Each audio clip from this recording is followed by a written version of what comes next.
Look how poorly dressed you look amongst everyone present here.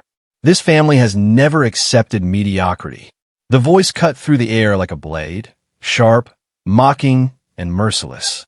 The music in the ballroom faltered as guests turned, their glittering gowns and tailored suits catching the chandelier's glow, but their eyes all locking on one woman, the bride. Before I dive deeper into this fiery drama, pause for a second. Smash that subscribe button, turn on the bell, and comment where you're watching from, because what you're about to hear, it's a story of pride, humiliation, and a twist so shocking it will leave you speechless. Back to the ballroom. The engagement party was a masterpiece of extravagance. Crystal chandeliers blazed overhead, walls lined with gold-trimmed mirrors, the scent of roses imported from Italy filling the air. Laughter and whispers floated like smoke among the high society crowd, every guest wrapped in glittering designer outfits that screamed wealth. And then there was her. The bride walked in with poise, her head high, her steps steady. She wore a simple cream-colored gown, elegant in cut, soft in fabric, but modest, almost too modest compared to the diamonds, sequins, and luxury brands draped across every other woman in the room. She didn't shimmer under the lights the way they did. And for that, she became a target. The groom's mother, clad in a floor-length emerald gown dripping with gemstones, leaned forward with a sneer. "This family has never accepted mediocrity," she said again, louder this time, making sure her words carried to every corner of the hall. Gasps echoed. Champagne glasses paused midair. Then the whispers began. "Is that really what she wore? She looks like she borrowed that dress from a thrift store. Imagine marrying into this family with that." Her fiancé, the groom, stood frozen beside her.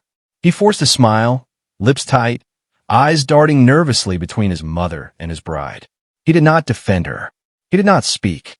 His silence was a betrayal that screamed louder than any insult. The bride's fingers tightened around the stem of her champagne glass, but her face did not break. Her eyes, dark, deep, and unflinching, met the stares of the crowd. She was calm, too calm, and that unsettled a few of them. But the majority only smirked, convinced they were watching the fall of an outsider who dared to climb too high. More insults followed, cloaked as whispers but loud enough to slice through the air. "A poor girl dressed like a servant. She won't last long. They'll cast her aside once the novelty fades. Money can't be hidden. You can smell poverty in her dress." The bride inhaled slowly, steadying her heart against the storm of judgment. Every word struck like a lash, but she let them think she was powerless. She let them believe their cruelty had crushed her spirit. Because none of them knew. They didn't know that the glittering contract the groom's father had announced earlier that evening, a $750 million deal that secured their empire's dominance, was tied to her. They didn't know the signature on that deal belonged not to them, but to her family. They didn't know that with one tap of her phone, she could erase everything they bragged about tonight. The groom's father raised his glass in the corner, oblivious to the undertone of malice swirling around his future daughter-in-law. "To the family," he roared, "and to the $750 million deal that secures our legacy." The crowd erupted into cheers, the chandelier lights shimmering on their raised glasses. But as the bride's eyes scanned the room, she saw not cheer, but arrogance, greed, and pride built on appearances. Her gaze fell back on the mother-in-law, who smirked with satisfaction, thinking she had humiliated the poor girl enough to break her. The bride smiled faintly, not a smile of surrender, a smile of patience, because her silence was not weakness. Her stillness was not defeat. It was power waiting to strike. But the crowd didn't see it. They only saw a woman in a plain dress, standing alone in a sea of wealth. And so they whispered louder, laughed harder, their voices like daggers echoing across the ballroom. The music resumed, violins and pianos filling the air, but the night had shifted. The bride was now the spectacle. Every step she took across the ballroom floor drew stares, not admiration but ridicule. The laughter clung to her like smoke, suffocating, cruel. Still she endured. And as she lifted her champagne glass once more, eyes fixed on the glittering chandelier above. One thought burned in her mind like fire. They think they've won tonight, but soon they will kneel in the ashes of their pride. Her hand brushed against her phone, tucked in her clutch, the weapon none of them saw coming. One message, one decision, one revelation. That was all it would take. The night was just beginning. The violinist played on, but the music could not drown the venom dripping from the whispers. Everywhere the bride walked, eyes followed. She had become the evening's entertainment, an uninvited performance no one paid for, but everyone enjoyed. Poor thing, someone muttered, loud enough for her to hear. That dress disgraceful. I wouldn't let my maid wear something that cheap. The bride's jaw tightened. She had grown up surrounded by diamonds, yet here she stood, mocked for wearing simplicity. If only they knew the truth, that her father's companies stretched across continents, that her inheritance alone could buy and sell this ballroom twice over. But she didn't speak. Not yet. The groom's mother swept across the floor, her emerald dress sparkling like it was meant to blind everyone else. She stopped directly in front of the bride, her smile sharp and cold. "My dear," she said, dripping with mock pity, "you really should have let me hire a stylist. Appearances matter in this family." The room chuckled. Champagne glasses clinked. Even the groom's cousins, lined against the wall in their designer gowns, smirked with delight. The bride felt every eye piercing through her dress, measuring her worth in fabric and jewels. The groom stood motionless. His silence was a blade twisting in her chest. He had promised to defend her, to stand by her against his family's arrogance. Yet here he was, smiling weakly, his loyalty swallowed by fear of defying his parents. "Look at her," another guest sneered, her diamonds flashing as she leaned close to her friend. "She looks like she wandered in from the servant quarters." Laughter exploded. The music halted again, the players lowering their bows as if afraid to compete with the cruelty. The bride lifted her head. She would not cry. She would not give them that victory. Instead, she allowed their laughter to fuel the fire inside her. Every insult was a log on the flames of her resolve. The whispers grew crueler, sharper. A woman like that could never carry this family name. She's only after the money. You can see it in her cheap smile. How could he marry her? With all the choices he had.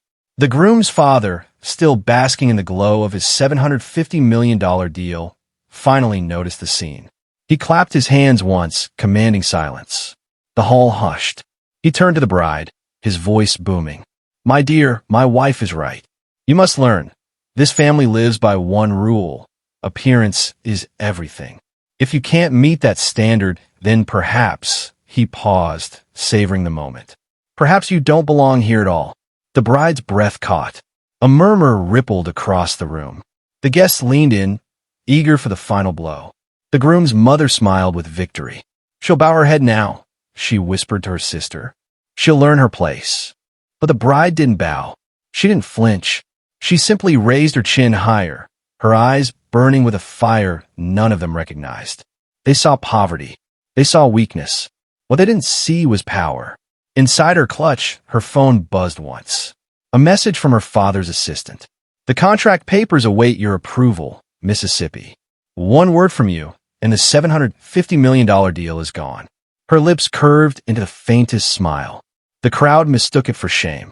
They thought she was cracking, breaking under the weight of their cruelty. But her silence was a weapon sharper than their words. The groom leaned closer, whispering under his breath, "Please, don't make this harder. Just ignore them." His cowardice shattered the last thread of her patience. She turned her gaze on him, and for the first time that night, he saw not the woman he thought was desperate to marry into his wealth, but a queen who needed no throne. The groom stepped back, unnerved. The whispers surged again, like hyenas circling prey. "She'll be cast aside by morning. She'll never recover from this. She thought she could belong here. Foolish girl."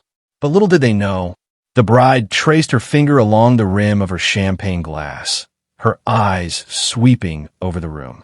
Every glittering gown, every smug face, every arrogant smile, they all mocked her now. But soon, they would be begging for her mercy. Because this was not humiliation. This was the setup. and the fall of their pride had only just begun. She tilted her head, her voice soft but steady, carrying through the silence. "It's funny," she said, "how much value this family places on appearances. Yet appearances are the most fragile illusion of all." The words cut deeper than any scream could have. A hush fell. For the first time that night, the laughter died. The groom's mother blinked, startled by the quiet strength in her tone. The groom's father frowned, unsure of what she meant, and the guests leaned in, sensing that the poor girl in the plain dress was not so powerless after all. Her phone buzzed again. She didn't touch it. Not yet. The time for revelation would come. But for now, she let the suspense build, let their arrogance blind them further. Because when the truth arrived, it would not whisper. It would thunder. The bride raised her glass, her hands steady, her eyes sharp. She drank deeply, ignoring the gasps, ignoring the whispers. And as the golden liquid slid down her throat, one thought echoed louder than the music, louder than the laughter, louder than the ballroom itself. "They think they've judged me by my dress. But tonight, I will judge them by their downfall." The chandelier glimmered above like a cruel spotlight, illuminating her every flaw in the eyes of those who craved her downfall. The murmurs had grown into a chorus, venomous and unrelenting. Laughter mixed with mockery, and the bride felt the heat of their judgment burn into her skin. Honestly, one woman cackled, her pearls bouncing against her neck. "It's embarrassing. Does she even own a mirror?" Another chimed in, her voice dripping with cruelty. "The family's reputation will sink if he marries her. Look at that dress. Cheap fabric, no elegance, no class." The bride's chest rose and fell with controlled breaths. Every insult was meant to slice her open, to expose weakness. Yet with each word, her resolve only thickened, like steel being tempered in fire. The groom's mother approached again, her heels clicking sharply against the marble floor. She circled the bride like a vulture, her smile patronizing. "My dear," she said loudly, making sure the entire hall heard, "you don't belong in this room. This family has never tolerated mediocrity, and you, unfortunately, represent nothing but mediocrity." Gasps fluttered across the ballroom. Eyes darted between the bride and the groom, waiting for him to intervene. But the groom shifted uncomfortably, his lips parting, only to close again. His silence was deafening, more painful than any insult hurled her way. The bride's fingers tightened around her clutch. Her phone vibrated once more inside, the weight of untapped power pressing against her palm. She inhaled slowly, forcing herself not to unleash her truth just yet. Not now. The perfect moment was still forming. "Look at her," someone whispered behind a jeweled hand fan. "A poor girl playing dress-up. She's hoping to climb high, but she'll be cast aside soon. She doesn't even look embarrassed. How shameless." The bride lifted her gaze. Her eyes swept across the hall. Every face, every smirk, every whisper. They thought they had crushed her. They thought they had stripped her dignity bare. But her silence was not surrender. It was patience. And patience, when sharpened, was deadly. The groom's father, wine glass in hand, delivered the final blow. He raised it high and said, "To my son, may he always remember that this family marries strength, class, and legacy, not weakness wrapped in cheap cloth." The hall erupted in applause. Laughter followed, sharp and mocking. The bride stood in the center of it all, still as stone, the storm within her brewing. Her heart thundered. Every muscle in her body screamed to expose them, to tear down their arrogance in one sweeping revelation. But she held back, because true power wasn't in reacting, it was in choosing the perfect strike. Her eyes flickered toward the groom. He avoided her gaze, pretending to sip his drink. Cowardice dripped off him like sweat. For the first time, she saw him clearly, not as the man she had agreed to marry, but as a weak shadow chained to his family's pride. The room blurred for a moment, their voices echoing like static. Insults, whispers, applause. It all melded into a roar that threatened to consume her. But within that roar, she found clarity. Her father's voice echoed in her memory. "Daughter, never fear mockery. The loudest voices often belong to the weakest hearts. Let them laugh, for when truth comes, their laughter will be their undoing. The bride's lips twitched into the faintest smirk. The crowd misread it. She's losing it. She's pretending to be strong. She'll cry the moment she's alone. But that smirk was the spark before the fire. The groom's mother leaned in close, her perfume choking, her words sharp as knives. If you have any dignity left, leave quietly before you disgrace us further.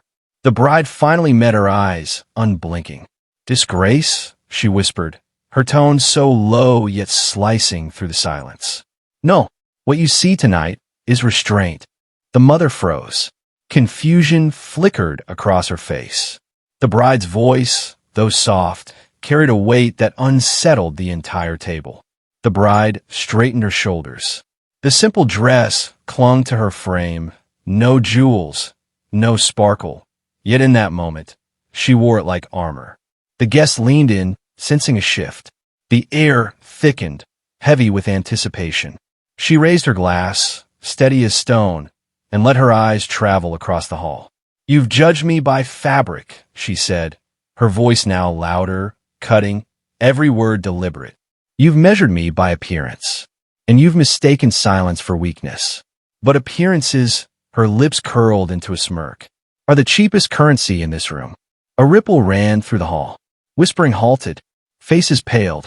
The groom's father frowned, anger flashing. What exactly are you implying? The bride's smirk deepened, her fingers brushing over her phone, feeling the weight of the message waiting inside. Power sat in the palm of her hand, and none of them knew how close their empire was to collapse.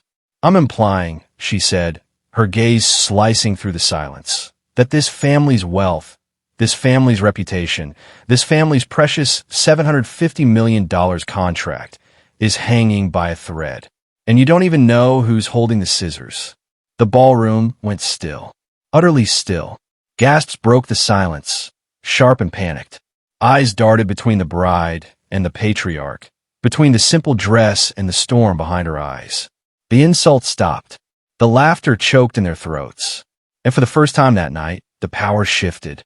The ballroom was silent, so quiet the tick of the chandelier's crystals could be heard swaying faintly above. Every guest's eyes were locked on her, the woman they had mocked, ridiculed, and written off as a poor girl begging for acceptance. The smirks that once painted the faces of the groom's family were gone. Now, unease curled in their eyes like smoke before fire. The groom's mother's lips trembled, though she fought to keep her haughty smile. You dare speak to us this way? She whispered, her voice brittle. The bride tilted her head slightly, her smirk unwavering. I don't speak. I declare.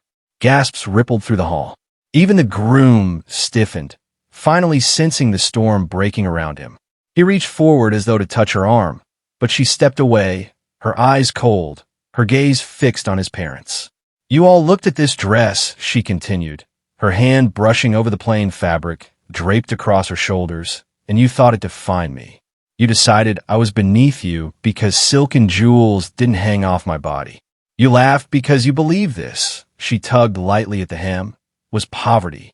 She let her hand fall, lifting her phone instead. Her thumb tapped the screen once, and instantly, a soft chime echoed from the speakers around the room. Screens lining the ballroom, once flashing family achievements and celebratory slides, suddenly shifted. The bride's voice sliced through the rising panic. But poverty doesn't cancel $750 million contracts in an instant. Every screen now displayed her full name, her real name, not the shortened version she had given the groom's family, not the quiet persona she wore to walk unnoticed, but the full name that held power across industries, a name that carried weight in boardrooms worldwide. The guests gasped aloud. Some clutched their pearls, others dropped their glasses. The groom's mother's hand flew to her mouth. The groom's father staggered back, wine spilling from his forgotten glass. Amara Sinclair, a guest whispered, recognition flashing in his eyes. The daughter of Maxwell Sinclair, Sinclair Global Industries. The room erupted. Whispers turned to frantic murmurs. Everyone knew that name. The Sinclair family wasn't just wealthy, they were untouchable. Generational billionaires whose empire stretched across continents. Their influence eclipsed politics, finance, and media. And the woman they mocked for her dress was the very bloodline they'd been desperately courting to secure their contract. The groom's father's face drained of color. This is impossible. Amara's eyes burned like fire. No, what's impossible is how blind you've all been. Too consumed by pride, too shallow to see beyond fabric. You thought you were mocking a poor girl desperate for a seat at your table. Instead, you mocked the one person who owned the table you're sitting at. The hall shook with murmurs, disbelief laced with awe. Guests turned on one another, whispering furiously. Phones buzzed as people frantically searched her name, their screens lighting up with headlines, pictures, and proof. The groom stumbled forward, his face pale. Amara, why didn't you tell me? Why come here like this? She turned to him, her gaze sharp as broken glass. I wanted to see who you were when there was no fortune to impress you. I wanted to know if you were strong enough to stand for me, not just with me. Her voice cracked like a whip. And tonight I got my answer. The groom froze, his mouth opening, then closing, no words able to defend his silence. Amara's attention snapped back to his mother, who was trembling, tears welling in her eyes. You must forgive us. We didn't know. Amara's laugh rang out cold, humorless. Forgive? You stripped me bare in front of 100 people because of a dress. You reduced me to fabric and whispers. And for what? To protect a legacy built on arrogance. She raised her phone again. With one final tap, the contract projected on every screen dissolved into nothing. The Sinclair crest flared across the ballroom instead, bold and unyielding. Consider your $750 million deal canceled, Amara said, her voice carrying over the gasps and screams. Sinclair Global does not work with families who can't see beyond their own pride. Chaos erupted. Guests panicked, investors stormed out, whispers turned to shouts. The groom's father clutched his chest, his empire crumbling in real time. His wife staggered, collapsing into a chair, her pearl necklace snapping and scattering across the floor like fallen pride. Amara walked through the chaos, her steps unhurried, her chin high. Every eye followed her, not with mockery now, but with fear and awe. She moved like a queen abandoning a fallen kingdom.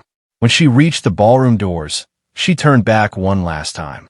Her voice silenced the chaos with its cutting finality. You judge me by my dress. But tonight, the world will judge you by your downfall. Remember this moment whenever you see my name on the news. Because it won't be the dress you recall. It will be the night your empire collapsed under its own arrogance. She pushed the doors open. Cameras flashed as reporters waiting outside swarmed her. Questions bombarded her, but she walked through them like steel through water, her trip down the steps becoming the image that would dominate headlines for months.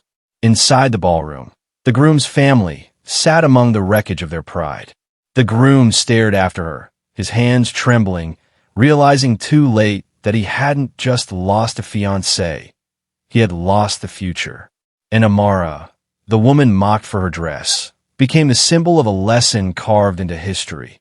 That power isn't stitched in a fabric, and dignity isn't draped in jewels.